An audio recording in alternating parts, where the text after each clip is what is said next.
नमस्कार, स्वागत है आप सभी का ग्रैंड एशियन न्यूज पर। मैं हूं शाहीन खान। सबसे पहले एक नजर आज की हेडलाइंस पर।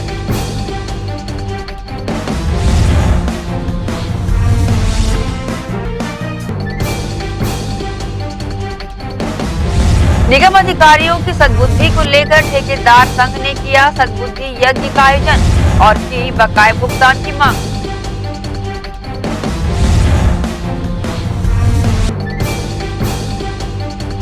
महापौर देवेंद्र यादव ने छावनी खुर्सीपार में विभिन्न विकास कार्यों का किया भूमि पूजन लोकार्पण। क्षेत्रवासियों की बहुप्रतीक्षित हुई मांगे पूरी।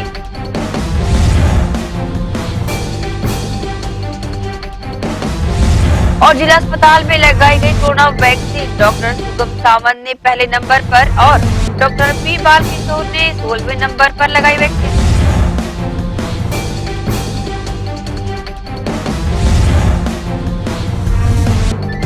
अब खबरें विस्तार से। कोरोना के निराशा काल के बाद अब वैक्सीनेशन आरंभ होने से दिखा उत्साह का वातावरण। दुर्ग जिला अस्पताल में पहला टीका डॉक्टर सुगम सावंत व दुर्ग सिविल सर्जन ने लगवाया। 16वें नंबर पर टीका। कोरोना के दंश के बाद राहत का वह समय जब 11 बजे जैसे ही देश के प्रधानमंत्री नरेंद्र मोदी का संबोधन समाप्त हुआ और वैदिक मंत्रों के साथ ही वैक्सीनेशन लगना शुरू किया गया, जिसके तहत दुर्ग के जिला अस्पताल में भी शनिवार की सुबह हेल्थ स्टाफ के लिए भावुक पलों का अवसर देखने को मिला, जिसमें सबसे पहले वैक्सीनेशन के लिए डॉक्टर सुगम सावंत को ले जाया गया। ये पल बहुत ही भावुक पल नजर आया। इन्होंने लगभग 10 महीनों से कोरोना का दंश से लगातार जूझते रहे और अब वैक्सीन के रूप में आशा की किरण आ गई थी। इसके साथ ही दुर्ग जिला अस्पताल के civil surgeon doctor P Balkishore ने भी अपना 16वें नंबर का टीका लगवाया। इस सुखद पलों के समय विधायक अरुण वोरा, महापौर धीरज बाकलीवाल, सीएमएचओ डॉक्टर गंभीर सिंह ठाकुर सहित उपस्थित सभी अधिकारियों व कर्मचारियों एवं जनप्रतिनिधियों ने विक्ट्री साइन दिखाया। इस पूरे वैक्सीनेशन की मुहिम की मॉनिटरिंग कर दुर्ग कलेक्टर डॉक्टर सर्वेश्वर नरेंद्र भूरे द्वारा 5 केंद्रों में आरंभ हुई वैक्सीनेशन में दुर्ग नोडल अधिकारियों की ड्यूटी लगाई गई है। इस संबंध में न्यूज टीम को अपनी प्रतिक्रिया सिविल सर्जन ने दी है। से पहले तो मैं सभी लोगों से, हमारे कर्मचारी जो है स्वास्थ्य विभाग, उनकी सबसे निवेदन करूंगा कि जो नाइन लिस्टिंग के अनुसार है उसी के अनुसार प्रतिदिन 100 लोगों को लगेगा टीका और उसको लगाने से डरे नहीं, घबराए नहीं और लाइन से आकर के अपना रजिस्ट्रेशन कराएं। पहले से हम लोगों ने लाइन लिस्टिंग किया हुआ है, जिसके आधार पर रजिस्ट्रेशन होगा, फिर टीका लगेगा। टीका लगने के बाद आधा घंटा उनको ऑब्जर्वेशन में रखेंगे। कोई अगर तकलीफ नहीं होती है जाके अपने दैनिक क्रियाकलापों का पालन कर सकते। इसके साथ ही साथ सावधानी के रूप में आपस में दूरी 2 गज की बनाए रखना है, मास्क का उपयोग करना है, हाथ को हमेशा सैनिटाइज करते रहना है। पहला हमारा डिस्ट्रिक्ट, दूसरा शंकराचार्य में, तीसरा हमारा वार्डन सीएससी में, चौथा खुला पीएससी में, 5वां बैकुंठधाम पीएससी में। पांचों के लिए हमने 5 टीम लगाया हुआ है और एक टीम को एक दिन में 100 किलोमीटर पार्टी लगाना चाहिए। अभी तक कुछ परेशानी या कुछ असुविधा इस टाइप की अभी कोई परेशानी नहीं है। थोड़ा सा सुबह में रोड का प्रॉब्लम तो वो भी हल हो गया। एक दिन में कितने लोगों का टारगेट है टीकाकरण में? एक दिन में 100 लोग सभी जगह पे, सभी तो 500 लोगों का टीका। ग्रैंड एशियन न्यूज के लिए दुर्ग से नसीम फारूकी की रिपोर्ट। महापौर और विधायक देवेंद्र यादव के हाथों लगातार भिलाई क्षेत्र में विकास कार्यों का भूमि पूजन किया जा रहा है। इसी कड़ी में छावनी क्षेत्र के वार्ड 28 में लगभग 2 करोड़ रुपए की लागत से होने वाले विकास कार्यों का भूमि पूजन भिलाई नगर विधायक और महापौर देवेंद्र यादव के हाथों संपन्न हुआ। भिलाई की नगर सरकार का कार्यकाल जल्दी समाप्त हो जाएगा। इसे देखते हुए भिलाई क्षेत्र में लगातार विकास कार्यों के भूमि पूजन भिलाई नगर विधायक और महापौर देवेंद्र यादव के हाथों संपन्न हो रहे हैं। इसी कड़ी में नगर पालिका निगम भिलाई के वार्ड 28 में भी 4 जगहों पर लगभग 2 करोड़ रुपए की लागत से शुरू होने जा रहे विकास कार्य का भूमि पूजन भिलाई नगर विधायक और महापौर देवेंद्र यादव के कर कमलों द्वारा संपन्न हुआ। क्षेत्र में विकास के लिए वार्ड पार्षद तुलसी पटेल लंबे समय से प्रयासरत थी, जिससे क्षेत्रवासियों की बहुप्रतीक्षित मांगे पूरी होने के साथ क्षेत्र के सौंदर्यीकरण में 4 चांद लगने जा रहे हैं। विकास कार्यों के भूमि पूजन में आदिवासी मोहल्ला में एक सुलभ शौचालय का भी निर्माण होना है, जिसके लिए भिलाई नगर विधायक और महापौर देवेंद्र यादव ने विधिवत भूमि पूजन कर जगह को चिन्हित किया और आदिवासी मोहल्ले में रहने वाले लोगों की बरसों की मांग आज पूरी हो पाई। इसके लिए आदिवासी मोहल्ले के जनमानस ने नगर विधायक और महापौर देवेंद्र यादव को दिल से धन्यवाद भी कहा। लगभग 2 करोड़ से होने वाले विकास कार्यों के भूमि पूजन की जानकारी स्वयं महापौर और विधायक देवेंद्र यादव ने न्यूज टीम को दी। साथ ही वार्ड पार्षद तुलसी पटेल एवं खुर्सीपार ब्लॉक कांग्रेस कमेटी के पूर्व अध्यक्ष डी कामराजू ने भी खुर्सीपार क्षेत्र पर विशेष ध्यान देते हुए विकास कार्यों के भूमि पूजन के लिए महापौर और विधायक देवेंद्र यादव को ढेरों शुभकामनाएं दी। देखिए, ऐसा है कि हमारा उद्देश्य और हमारी सरकार का उद्देश्य है, माननीय मुख्यमंत्री जी के नेतृत्व में हम हर उस विषय पर ध्यान दे रहे हैं जहां जो जनता के लिए ज़रूरी है। रोड, नाली, पानी, गार्डन, तालाब सौंदर्यीकरण, मंच निर्माण, डोम निर्माण, जो जैसी डिमांड जहां पर आ रही है वहां पर वो सारे काम करने की कोशिश की जा रही है और निरंतर विकास कार्यों की झड़ी माननीय मुख्यमंत्री के नेतृत्व में इस शहर के अंदर लगी हुई है। मैं मुख्यमंत्री जी का बहुत आभार करूंगा कि उनकी विशेष कृपा आशीर्वाद पूरे भिलाई वैशाली नगर के लोगों के साथ है कि हर योजना में हम लोगों को पूरी प्राथमिकता मिल रही है, पूरे अवसर मिल रही है। क्षेत्र में एक तालाब और है जिसकी मांग चल रही है कि बापू नगर का तालाब इतना बेहतर हो गया है। देखिए, हमारे लिए खुशी की बात है कि आज सेक्टर से वैशाली नगर से लोग खुर्सीपार बापू नगर तालाब देखने आते हैं, परिवार के साथ घूमने आते हैं। तो ऐसे हम और डेवलप करेंगे। हम लोग आने वाले समय में दर्री तालाब को वैसे ही डेवलप करेंगे, उसकी घोषणा की हमने। यहाँ पे सबसे पहले शंकर नगर दुर्गा मंच के पास भूमि पूजन हुआ, वहाँ पे सीमेंटीकरण और रोड के किनारे जो पेवर ब्लॉक लगना है वहाँ का हुआ। फिर उसके बाद मंगल बाजार, वहाँ भी पटेल पारा में सीमेंटीकरण अधूरा था, उस कार्य को पूरा करने के लिए हुआ। और वहाँ मंगल बाजार से युवाकुश चौक तक वहाँ से भी पेवर ब्लॉक लगना है, वहाँ का भी हुआ। उसके बाद तीसरा जगह दुर्गा मंदिर के पास वहाँ इधर राधा कृष्ण मंदिर से लेके पूरे जागृति स्कूल लाइन तक वहाँ पेवर ब्लॉक लगना है। और उसके बाद चौथा, यहाँ सबसे पुरानी मांग थी सुलभ के लिए आदिवासी नगर में, तो यहाँ 18 लाख की भूमि पूजन यहाँ आदिवासी नगर में हुआ है। इसके बाद यहाँ तिरंगा चौक से लेकर बीसी चौक से होते हुए राजीव नगर, वहाँ पे अभी भूमि पूजन अभी वहाँ पे बचा हुआ है, वहीं पे जा रहा है। और पूरे भूमि पूजन यहाँ मिला के 200 करोड़ का यहाँ भी 2 करोड़ का भूमि पूजन होने जा रहा है। क्या कहना चाहेंगे महापौर जी को? इसके लिए मैं समस्त वार्डवासी की ओर से बहुत बहुत धन्यवाद देना चाहती हूँ। जो कार्य बचा था हम लोगों ने उसे बताया और वो कार्य करने में कभी पीछे नहीं हटे, पूरा काम करवाए। बहुत बहुत आभार, बहुत बहुत धन्यवाद। आज हमारे क्या बोलते महापौर श्री देवेंद्र यादव के द्वारा वार्ड 28 छावनी में विभिन्न जगहों में 1.5 करोड़ रुपए की लागत से वार्ड में सीमेंटीकरण, पेवर ब्लॉक, नाली निर्माण और सबसे बड़ा काम क्या बोलते हैं आदिवासी मोहल्ले में बृहद स्तर का शौचालय निर्माण किया जा रहा है। इसके लिए पूरे वार्ड वासियों को बधाई। और ऐसे ही विकास कार्य और छोटे मोटे विकास कार्य निरंतर हो रहे हैं। तालाब का भी काम हुआ है, स्कूलों का काम हुआ है। ऐसा कोई काम नहीं है कि जो क्या बोलते हैं इस क्षेत्र में नहीं हो रहा। पूरे काम क्या बोलते हैं विकास के द्वारा यहाँ पर लगातार हो ही रहा है हमारे महापौर देवेंद्र यादव के माध्यम से। जिन विकास कार्यों का भूमि पूजन हो रहा है, जिस दिन ये सारे कार्य पूरे हो जाएंगे तो भिलाई शहर का खुर्सीपार सहित पटरी पार आने वाले चित्र भी अपनी शोभा से एक अलग पहचान बना पाएंगे। इन्हीं उद्देश्यों को लेकर भिलाई नगर विधायक और महापौर देवेंद्र यादव लगातार प्रयास भी कर रहे हैं और सफल भी हो रहे हैं। ग्रैंड एशियन न्यूज के लिए भिलाई से संतोष शर्मा की रिपोर्ट। वार्ड 11 अम्बेडकर नगर के पार्षद संजय खन्ना ने वार्ड में शहरी स्वास्थ्य केंद्र का उद्घाटन किया। उद्घाटन पश्चात भवन स्वास्थ्य केंद्र की एनएम और आंगनबाड़ी केंद्र की सहायिका को सौंपा गया। इस अवसर पर स्वास्थ्य विभाग के सीपीएम ने एरिया कोऑर्डिनेटर सहित अन्य लोग उपस्थित रहे। वार्ड 11 अम्बेडकर नगर में लंबे वक्त से शहरी स्वास्थ्य केंद्र और आंगनबाड़ी के संचालन को लेकर भवन की मांग केंद्र से जुड़ी महिलाओं द्वारा की जा रही थी, जो अब जाकर पूरी हो सकी है। वार्ड पार्षद संजय खन्ना की पहल से सर्व सुविधा युक्त भवन का निर्माण कराया गया है। इसका लोकार्पण वार्ड पार्षद संजय खन्ना द्वारा किया गया और भवन को स्वास्थ्य केंद्र की एनएम हेमंती यादव और आंगनबाड़ी केंद्र की सहायिका कविता शेंडे और आशा मौर्य को सौंपा गया। इस अवसर पर स्वास्थ्य विभाग के CPM Tushar Verma, area coordinator Pushpa Mishra सहित शिवसागर मिश्रा, काशीनाथ वर्मा, अजय जैन, गोकुलेश तिवारी आदि प्रमुख रूप से उपस्थित थे। ग्रैंड एशिया न्यूज के लिए कैमरामैन जितेंद्र साहू के साथ संजय दुबे। पुलिस बल की मौजूदगी में होगी दुर्ग के बकायादारों की संपत्ति की कुर्की। सोमवार से निगम द्वारा शहर के 72 करदाताओं पर चलाया जाएगा अभियान। नगर पालिका निगम दुर्ग के वार्ड 1 से वार्ड 60 के अंदर करीब 72 ऐसे करदाता हैं जो वर्ष 2007 से निगम का टैक्स, दुकान किराया आदि जमा ही नहीं कर रहे हैं। ऐसे बड़े बकायादारों की यहां अब सोमवार से कुर्की कर टैक्स वसूली का अभियान प्रारंभ किया जा रहा है।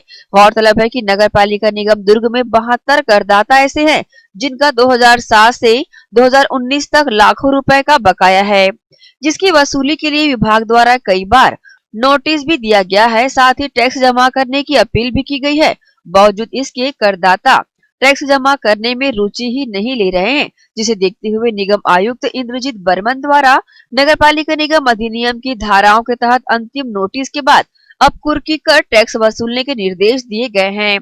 साथ ही स्पैरो सॉफ्टेक प्राइवेट लिमिटेड को निगम के बाजार अधिकारी थान सिंह यादव, सहायक राजस्व अधिकारी प्रकाश धर दीवान, सहायक राजस्व निरीक्षक शशि यादव सहित पुलिस बल के साथ मौके पर जाकर कार्रवाई करने के लिए निर्देश दिया गया है।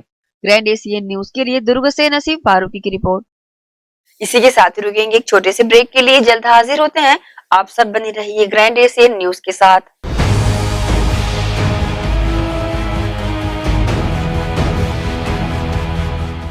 सूचना सूचना सूचना नीलामी सूचना। आम नागरिकों को सूचित किया जाता है कि नगर पालिका निगम भिलाई चिरौदा क्षेत्र अंतर्गत वार्ड क्रमांक 17 वसुंधरा नगर उत्तर भिलाई 3 राष्ट्रीय राजमार्ग के समीप निर्मित शॉपिंग कॉम्प्लेक्स दुकानों की आम नीलामी के माध्यम से अधिकतम प्रब्याजी राशि दर पर दिनांक 19 जनवरी, 20 जनवरी, 21 जनवरी एवं 22 जनवरी को समय 12 बजे की जाएगी। नीलामी डॉक्टर खूबचंद बघेल महाविद्यालय के समीप शॉपिंग कॉम्प्लेक्स में 15 वर्षीय लीज पर सार्वजनिक घोष विक्रय द्वारा किया जाएगा, जिसका विवरण निम्नानुसार है। विनीत श्रीमती चंद्रकांता मांडले महापौर, विजय जैन सभापति, किशोर साहू प्रभारी राजस्व एवं बाजार, कीर्तिमान सिंह राठौर आयुक्त।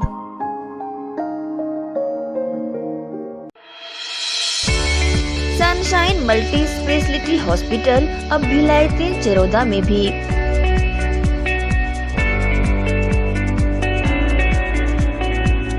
हॉस्पिटल में उपलब्ध सुविधाएं 24 घंटे emergency ICU, NICU, PICU, ambulance सुविधा उपलब्ध।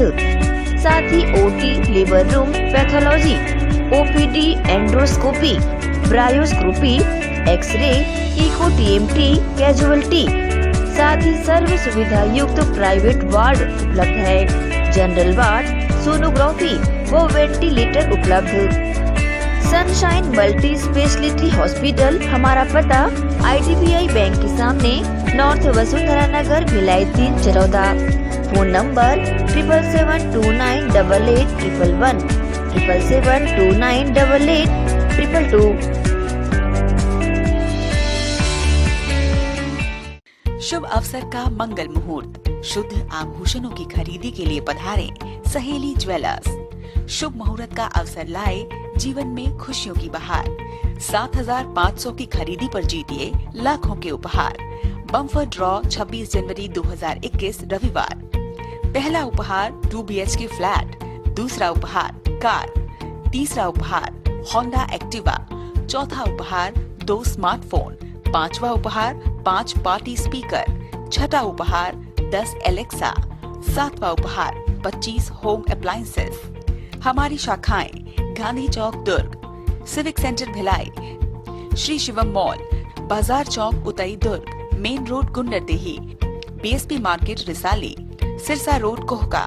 शुद्ध आभूषणों की खरीदी के लिए पधारें सहेली ज्वेलर्स।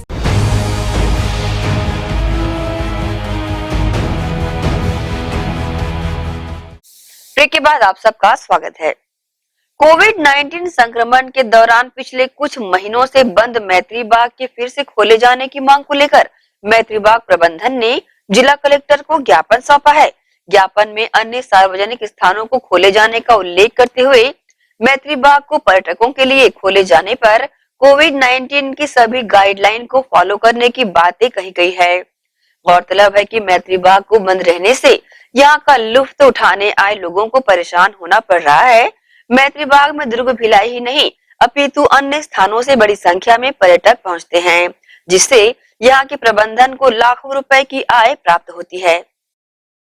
नगर निगम के ठेकेदारों द्वारा बकाया भुगतान की मांग को लेकर धरना स्थल के समीप सद्बुद्धि यज्ञ का आयोजन किया गया। यज्ञ में आहुतियां डालकर ठेकेदारों ने भगवान से निगम अधिकारियों को सद्बुद्धि देने की कामना की। विभिन्न विकास कार्यों के बदले बकाये भुगतान की मांग को लेकर नगर निगम के ठेकेदार संघ द्वारा आयोजित धरने का 105वां दिन पूरा हो चुका है। तमाम तरह की जद्दोजहद के बाद भी इनका भुगतान निगम प्रशासन द्वारा नहीं किया गया है। निगम अधिकारियों को सद्बुद्धि देने और बकाये भुगतान की मांग को लेकर ठेकेदारों ने धरना स्थल के समीप सद्बुद्धि यज्ञ का आयोजन किया और यज्ञ में सभी ठेकेदारों ने आहुतियां डालकर शीघ्र भुगतान करने भगवान से निगम अधिकारियों को सद्बुद्धि देने की कामना की। यज्ञ को लेकर ठेकेदार संघ के पदाधिकारियों ने अपनी प्रतिक्रिया दी। हम लोग के धरने का तो 104 दिन आज हो गया है और उम्मीद पूरी है कि जो शहर की सरकार बैठी हुई है हम लोग का भुगतान करेगी। हम लोग शांतिपूर्ण ढंग से अपना प्रदर्शन कर रहे हैं और भगवान को भी इसमें शामिल करते हुए यज्ञ पूजन हवन कर रहे हैं ताकि सद्बुद्धि आए और हम लोग का भुगतान हो। क्या लगता है, आशा है कब तक भुगतान होने की आप लोगों को? अब भुगतान तो देना उन लोगों के हाथ में है, हम लोग अपना काम कर रहे हैं। 104 दिन हो गए हैं धरना प्रदर्शन के, इस उम्मीद में बैठे हैं कि हम लोग का भुगतान बहुत जल्द से जल्द होगा। किस तरह के अधिकारियों से चर्चा, जनप्रतिनिधियों से चर्चा? अधिकारियों ने अपना काम कर दिया है, उन्होंने अपना पार्ट बना के दे दिया है। जब भी शासन से पैसा आएगा तो हम लोग को भुगतान होगा, इस उम्मीद पर बैठे हैं। कब तक जारी रहेगा धरना? जब तक पैसा नहीं मिल जाता तब तक धरना जारी रहेगा। बहरहाल भुगतान नहीं होने तक ठेकेदारों ने अपने धरने को जारी रखे जाने की जानकारी दी है। इस अवसर पर संघ के सभी पदाधिकारी उपस्थित थे। ग्रैंड एशियन न्यूज के लिए कैमरामैन जितेंद्र साहू के साथ संजय दुबे। शहर के हॉकी खिलाड़ियों के चेहरे में दिखी खुशी, खिलाड़ियों को मिलेगा बेहतर अवसर। दुर्ग नगर निगम की पहल से आकार ले रहा है हॉकी ग्राउंड। जिस तरह खेल जगत में दुर्ग शहर में विभिन्न खेलों का आयोजन किया जाता रहा है, वहीं हॉकी के खिलाड़ियों को अपने खेल व प्रतिभा दिखाने के लिए ग्राउंड की कमी के चलते इस खेल का विस्तार रोका गया था, जिसके तहत दुर्ग के युवाओं द्वारा हॉकी ग्राउंड बनाने एक पहल की गई, जिसके तहत महिला समृद्धि बाजार के सामने आरक्षित हॉकी ग्राउंड को चुना गया, जिसमें दुर्ग शहर के विधायक अरुण वोरा, महापौर धीरज बाकलीवाल, सभापति राजेश यादव की प्राथमिकता दर्ज कराते हुए दुर्ग नगर निगम के MIC में इस प्रस्ताव को सर्वसम्मति से पारित भी कर दिया गया। जरूरी कार्य शुरू भी साथ ही साथ किया जा रहा है, जहां रविवार को छत्तीसगढ़ प्रदेश की गौरव ओलंपियन रेणुका यादव, पूर्व भारतीय हॉकी टीम की कप्तान सबा अंजुम, मृणाल चौबे, छत्तीसगढ़ प्रदेश हॉकी संघ के अध्यक्ष फिरोज अंसारी द्वारा इस ग्राउंड का निरीक्षण भी किया जाएगा। इस अवसर पर ग्राउंड में मौजूद जिम्मेदारों ने न्यूज टीम को अपनी प्रतिक्रिया दी। हॉकी टीम के सारे भाइयों ने मिलकर नगर निगम आए हुए थे हमारे पास, और उन्होंने निवेदन किया कि हमारे पास दुर्ग में क्रिकेट के लिए, वॉलीबॉल के लिए, हर तरह के लिए हमारे पास पिच है, पर हॉकी टीम के लिए बिल्कुल भी पिच नहीं, ग्राउंड नहीं है, जिसके नाम से हम अपेक्षित हो रहे हैं, बहुत हमको तकलीफ है। हमने सीधे महापौर जी से बात की, हमारे सभापति राजेश यादव जी से बात की, और हम लोगों ने मिलकर तत्काल MIC में इसको संज्ञान में लाया और MIC में हम लोग ने पास कर दिया। अब यहाँ स्थायी रूप से इनका हॉकी का टीम का हम लोग मैदान और लगातार यहाँ काम चल रहा है, आप देख रहे हैं, तो बहुत गर्व की बात है। राष्ट्रीय अंतर्राष्ट्रीय खिलाड़ी इस दुर्ग शहर से मिले हैं, और अभी भी हम हॉकी खिलाड़ी भाइयों हमें बताते हैं कि 50 खिलाड़ी प्रति वर्ष जो है नेशनल खेलने जाते हैं। तो बहुत गर्व की बात है, बहुत सम्मान की बात है, बहुत बड़ी बात है कि मैदान को लेकर हम लोगों ने बहुत प्रयास किया, जिसमें हम लोगों को नगर निगम, माननीय महापौर जी, माननीय विधायक जी, माननीय सभापति जी का पूर्ण रूप से समर्थन प्राप्त हुआ।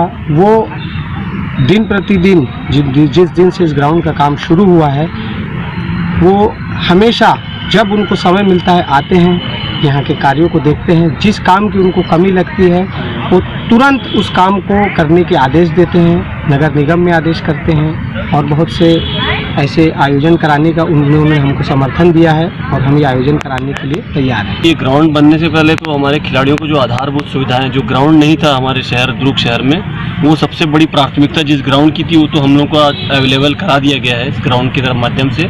और जो भी छोटे बच्चे हैं उनका आने वाला भविष्य एकदम सुदृढ़ रहेगा और अगर हमको प्रशासन इसी तरह के सहयोग करता रहा तो आने वाले विगत वर्षों में हमको राष्ट्रीय और अंतर्राष्ट्रीय हॉकी खिलाड़ी इस ग्राउंड से हमको मिल पाएंगे। ग्रेड एशियन न्यूज के लिए दुर्ग से नसीम फारूकी की रिपोर्ट।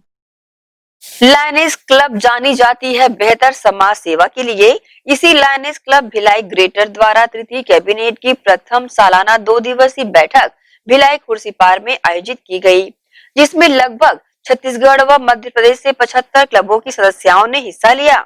यह मंच के माध्यम से सभी क्लबों ने बीते वर्ष अपने कुशल कार्यों का बखान करते हुए अपनी उपलब्धियां गिनाई। लायनेस क्लब भिलाई ग्रेटर के तत्वावधान में वर्ष का पहला तृतीय कैबिनेट की बैठक भिलाई में संपन्न हुई, जिसमें छत्तीसगढ़ और मध्य प्रदेश से लगभग 72 क्लबों ने अपनी अपनी भागीदारी निभाते हुए बीते वर्ष 2020 में किए गए कार्यों का उल्लेख किया। ये लायनेस इस मौके पर एक दूसरे से मिली और एक दूसरे के कार्यों को साझा भी किया और परखा भी। इस कार्यशाला के माध्यम से सभी क्लबों को अपने अपने कार्यशैली दूसरों को बताने का मौका भी मिला और साथ ही दूसरों से सीखने का भी। स्थिति कैबिनेट बैठक को शिल्प संस्कारों का नाम दिया गया था। इस बैठक के संबंध में लायनेस क्लब भिलाई ग्रेटर की अनीता अग्रवाल ने न्यूज टीम को जानकारी दी। लायनेस डिस्ट्रिक्ट 32-33C, इसमें पूरा छत्तीसगढ़ और आधा मध्य प्रदेश शामिल है और पूरी डिस्ट्रिक्ट में 72 क्लब है और पूरे वर्ष में सत्र के दौरान 4 कैबिनेट हम लोग करते हैं, जिसको दूसरी भाषा में आप लोग प्रदेश कार्य समिति के नाम से जानते हैं। तो कोरोना की परिस्थितियां जैसी रही आप सभी जानते हैं, जिसकी वजह से हम लोग अभी तक सारे प्रोग्राम्स ऑनलाइन कर रहे थे। अब जब थोड़ी सी परिस्थितियां ठीक होती दिखी तो आज ये लायनेस डिस्ट्रिक्ट की तीसरी कैबिनेट है, जिसका नाम हमने दिया है शिल्प संस्कारों का और इसमें 57 क्लबों से लोग हमारे बीच उपस्थित हुए हैं, 57। आपको बताते हुए मुझे बहुत खुशी है कि पूरे 72 के 72 क्लब सेवा के क्षेत्र में बहुत अच्छा काम कर रहे हैं। अभी कोरोना काल में परिस्थितियां बहुत विषम थी, उसके बावजूद चाहे वो मास्क वितरण हो, सैनिटाइजर वितरण हो, अन्न वितरण हो, सेवा का कोई भी कार्य हो, पर्यावरण सहेजने की बात हो, नेत्रदान की बात हो। अभी हमारी बहनें यहाँ पर आई हैं, कल हम लोग का अवार्ड फंक्शन है जिसको नाम दिया है हमने चिन्हारी अवार्ड फंक्शन। उसमें हम बहुत सारी बहनों के अवार्ड बांटने वाले हैं। नेत्रदान के क्षेत्र में बहुत बढ़िया काम हुआ है। मास्क वितरण तो रिकॉर्ड हुआ है, 5 लाख मास्क वितरण हुआ है। तो इसी तरीके से सेवा के विश्व का सर्वोच्च सेवाभावी संगठन है लायंस क्लब्स इंटरनेशनल और उसकी महिला शाखा के सदस्य हम सभी हैं। तो सेवा के क्षेत्र में हम लोग निरंतर बहुत अच्छे कार्य करते रहते हैं और जो बहनें हमारी आई हैं 57 क्लबों से सब बहुत अच्छा काम कर रही हैं। कल उनको सबको हम यहाँ सम्मानित करेंगे। लायनेस द्वारा बालिकाओं को बचाने की दिशा में एक प्रोत्साहन भरे योजना की शुरुआत की गई है, जिसे नाम दिया गया है खुशियों की सौगात। इस योजना के तहत वे माताएं जो बेटी को जन्म दिया करती है, उन्हें अस्पताल पहुंचकर शॉल श्रीफल से सम्मानित किया जाता है एवं भविष्य में अगर बालिकाएं शिक्षा दीक्षा ग्रहण करने में अक्षम पाई जाती है तो लायनेस क्लब की महिलाएं उन्हें गोद ले लेती है और उनकी शिक्षा दीक्षा का पूरा खर्च उठाती है। तरफ से हमने खुशियों की सौगात प्रोजेक्ट दिया हुआ है, जिसके तहत कन्या के जन्म पर, जहां एक और कन्या भ्रूण हत्या पूरे भारत में बहुत ज़्यादा संख्या में होती है, तो उसको रोकने के लिए हमने खुशियों की सौगात नाम से एक परंपरा चालू की है। कन्या के जन्म पे हम हॉस्पिटल जाते हैं और सारी बच्चियों के माता पिता को सम्मानित करते हैं शॉल श्रीफल मोमेंटों से और मिठाई बांटते हैं, मदर फूड वगैरह देते हैं। मेरे कार्यकाल में अभी तक 27 क्लबों की रिपोर्ट मेरे पास है जिन्होंने खुशियों की सौगात कार्यक्रम को हाथों हाथ लिया है और निरंतर कार्य कर रहे हैं। बच्चियों की बात कर रहे हैं, कन्याओं की बात कर रहे हैं, पैदा होने पे खुशियाँ बांट रहे हैं, खुशियों की सौगात दे रहे हैं। क्या आने वाले समय में अगर उनकी शिक्षा दीक्षा को लेकर के परिवार अगर नाकाम रहा तो क्या? नहीं, बहुत अच्छा प्रश्न किया आपने। और बच्चों की शिक्षा दीक्षा के लिए भी मैं आपको बताऊं, कई बार बोलते समय बहुत सारी चीज़ें छूट जाती हैं, ध्यान में नहीं आती, लेकिन हमारे सभी क्लब बच्चों की शिक्षा एक मेंबर एक बच्ची को गोद ले लेता है और वो साल भर की उनकी फीस हम लोग कैश बच्ची के माता पिता के हाथ में नहीं रखते, हम लोग डायरेक्ट फीस उनकी पूरी वर्ष भर की जमा कराते हैं। इसके अलावा अभी ऑनलाइन क्लासेस चल रही हैं और बहुत सारे ऐसे गरीब बच्चे हैं जिनके पास मोबाइल नहीं है एंड्रॉयड, और ऑनलाइन क्लास करने में वो लोग अक्षम थे, तो उनको हम सभी ने जो है मोबाइल गिफ्ट किए हैं और टैबलेट गिफ्ट किए हैं। तो इस तरीके से शिक्षा के लिए भी काम चल रहा है और उससे भी आगे बढ़कर हमारे निर्धन परिवारों में कन्याएं हैं जो जिनकी शादियां लग गई हैं लेकिन अर्थ के अभाव में कहीं ना कहीं उनको दिक्कत आ रही है, तो हमारे पूरे 72 के 72 क्लब इस फील्ड में काम कर रहे हैं निर्धन कन्याओं के विवाह के। इस बैठक में लायनेस क्लब द्वारा चर्चा के दौरान बताया गया कि वे किस तरह से अपने क्लब द्वारा जनहित के कार्यों को अंजाम देती है। ग्रैंड एशियन न्यूज के लिए भिलाई से संतोष शर्मा की रिपोर्ट। इसी के साथ ही रुकेंगे एक और छोटे से ब्रेक के लिए, जल्द हाजिर होते हैं। आप सब बने रहिए ग्रैंड एशियन न्यूज के साथ।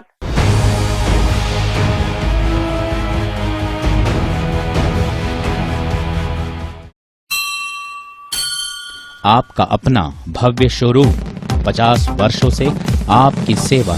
दिनेश वस्त्र भंडार, एक भाव एक विचार के साथ।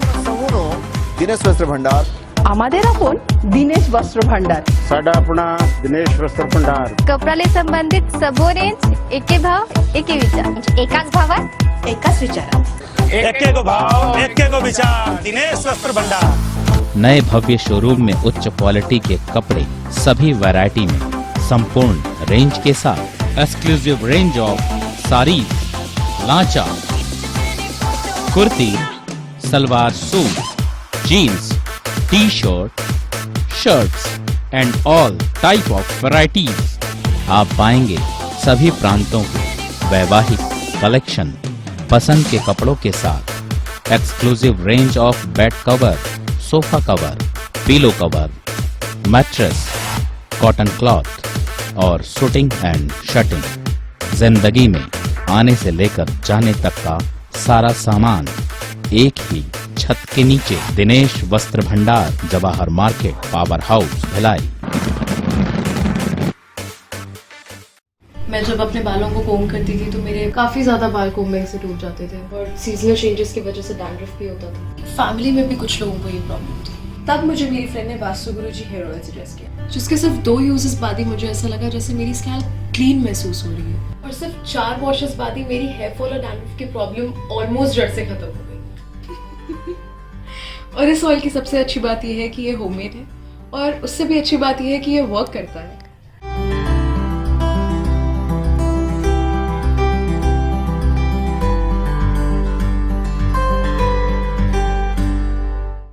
हर्पिस, HIV एड्स और हेपेटाइटिस ये वायरस जन्य रोग है। ये ज्यादातर रक्त धारा में मौजूद होता है, जिसमें एक तंतु अनुवांशिक अणु होता है।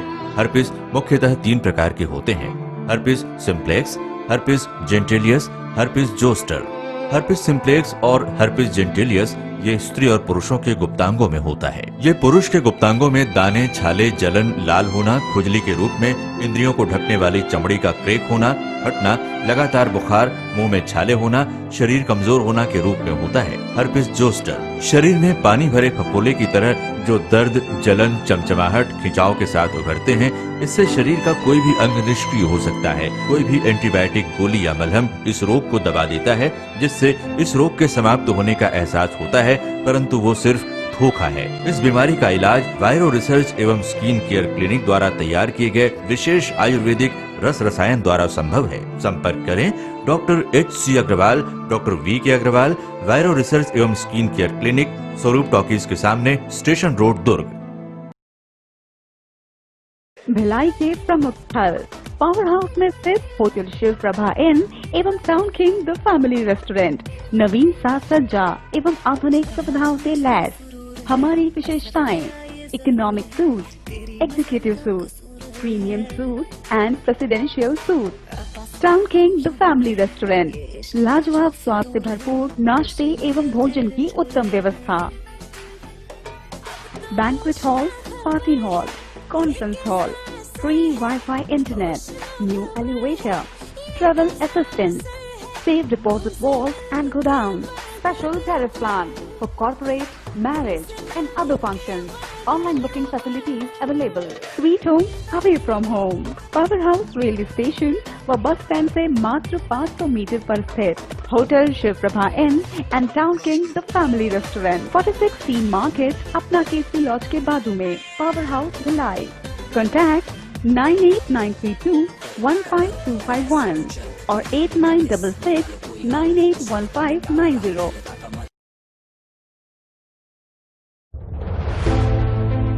कोरोना के खिलाफ लड़ाई में हमारे देश के अनगिनत अनसंग हीरोज अपना अपना काम बखूबी अंजाम दे रहे हैं. डॉक्टर्स, नर्सेस, पुलिस विभाग, सफाई कर्मचारी, नगर निगम कर्मचारी, बैंक कर्मचारी, ये सब तो हमारी नजर के सामने हैं, लेकिन कुछ हीरोज ऐसे भी हैं जिनका ख्याल भी हमारे दिमाग में नहीं है. वो है हमारे केबल हीरोज. कोरोना से फाइट करने के लिए आप सब अपने घरों में हैं और आपका और आपके परिवार का मनोरंजन कर रहा है टीवी, इंटरनेट. क्या आप जानते हैं कि आपके घर में टीवी बराबर चलता रहे, आपका पसंदीदा चैनल आप तक लगातार पहुंचता रहे और इंटरनेट में कोई रुकावट ना आए? उसके लिए हजारों केबल ऑपरेटर्स और केबल वर्कर्स 24/7 आपके मनोरंजन के लिए काम कर रहे हैं. सभी केबल कर्मचारियों को सलाम और शत शत नमन.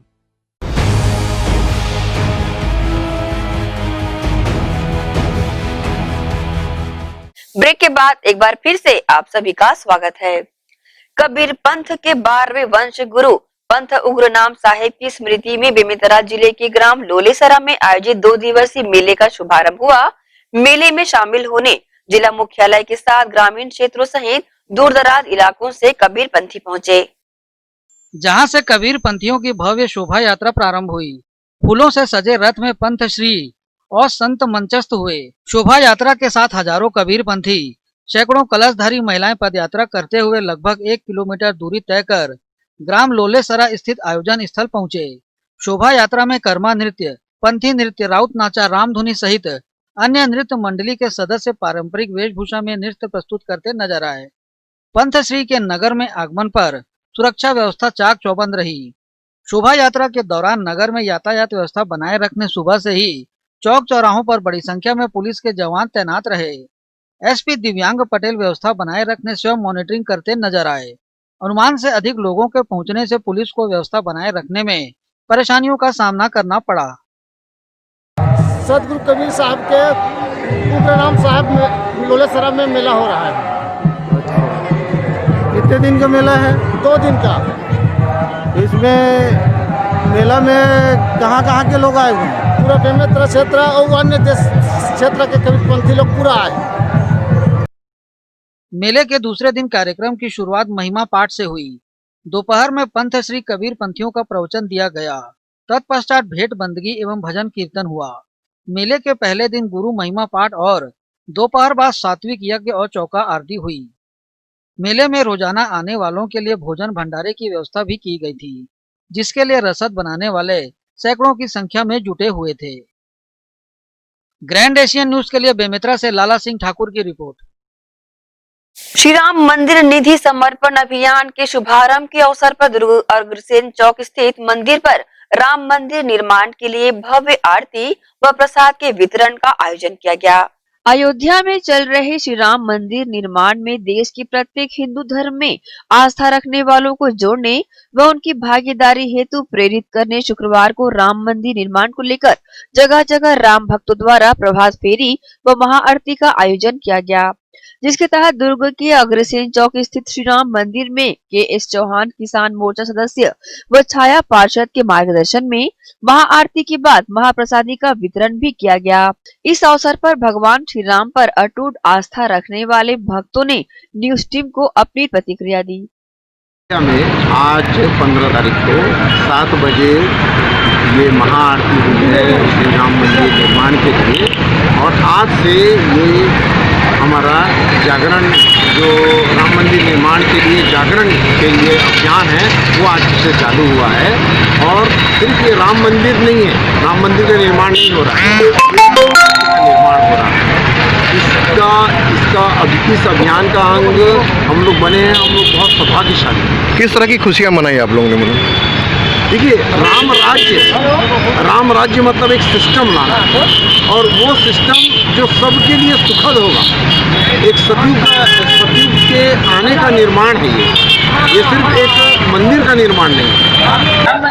चौहान जी के उपस्थित में यहाँ 108 दिया जलाया गया है, बहुत उत्साह मनाया गया है और इस जागरण को हमेशा आगे के लिए जागृत करेंगे और हमेशा इसमें शामिल होंगे। आरती हुई भगवान रामचंद्र जी की मकर संक्रांति के उपलक्ष्य में, और हमारा राम मंदिर भगवान राम जी का बन रहा है, उस उपलक्ष्य में सभी भक्त लोग आकर के भगवान की महाआरती हुई, जिसमें भगवान सबका कल्याण करें, भगवान राजा रामचंद्र जी भगवान सबका कल्याण करें, सबको आशीर्वाद दें।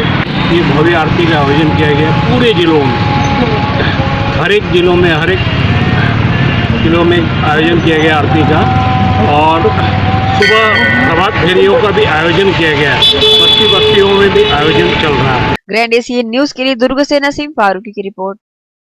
नगर निगम आयुक्त ऋतुराज रघुवंशी ने निगम क्षेत्र में अवैध कब्जा और अतिक्रमण करने वालों के खिलाफ सख्त कार्रवाई के निर्देश दिए हैं।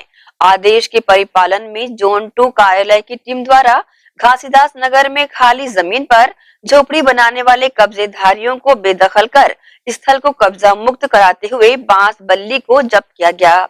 इसी तरह शासकीय जमीन को जाली तार से घेर कर अतिक्रमण कर रहे घेरे को ध्वस्त करने की कार्रवाई की गई।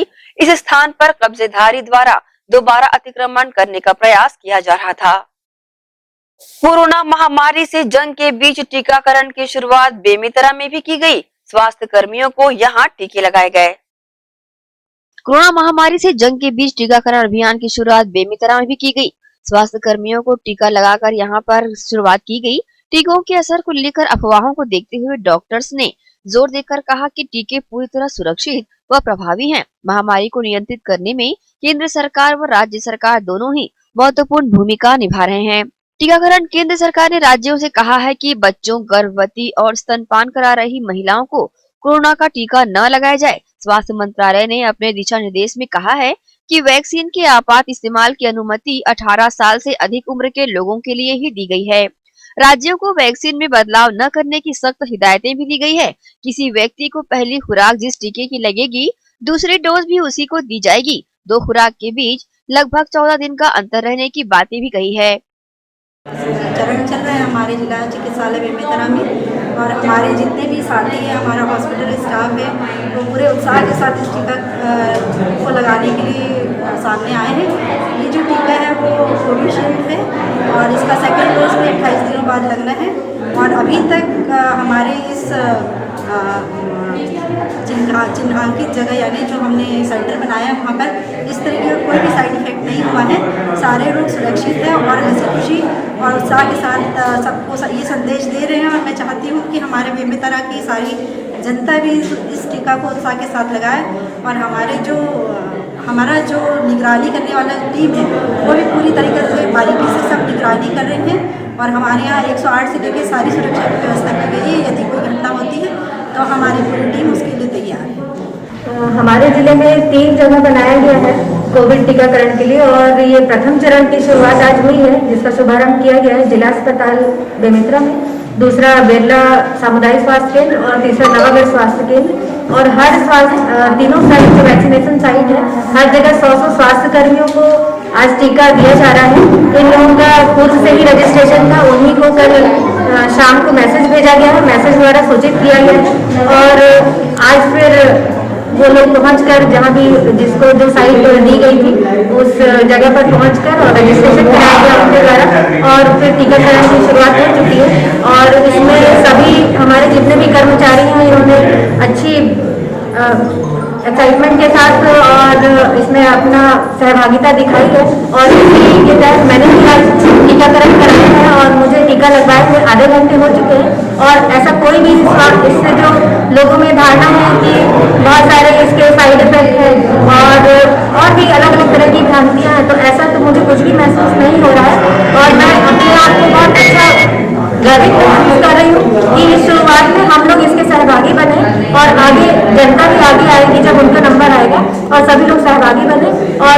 राष्ट्रीय कार्यक्रम को सभी लोग सफल बनाने में मदद करें हमारी। धन्यवाद। बेमेतरा जिले में 3 जगह पे बेमेतरा, नवागढ़ और बेहला में आज से टीकाकरण शुरू किया गया है और तीनों जगह पे पूरी व्यवस्था की गई है। तीनों जगह पे हमारे CMHO साहब, CS मैडम स्वयं मॉनिटर कर रहे हैं और अभी तक बात करें तो अभी शुरू के 2 घंटे में यहाँ बेमेतरा केंद्र पे करीब 20 स्वास्थ्य कर्मियों को टीका लग गया है और सभी से हमने बात भी की। सभी बहुत अच्छा महसूस कर रहे हैं, किसी को किसी भी प्रकार की परेशानी नहीं है और पूरा व्यवस्था जो प्रोटोकॉल दिया गया है उस प्रकार से पूरी व्यवस्था, पूरी डॉक्टरों की टीम और सभी टीम यहाँ पे लगी हुई है। क्या कुछ संदेश देना चाहते हैं सर? हमारे स्वास्थ्य कर्मी द्वारा और हमारे यहाँ पे टीकाकरण जो शुरू हो गया है उसके लिए कोई भी ऐसा डरने वाली चीज़ या कोई भी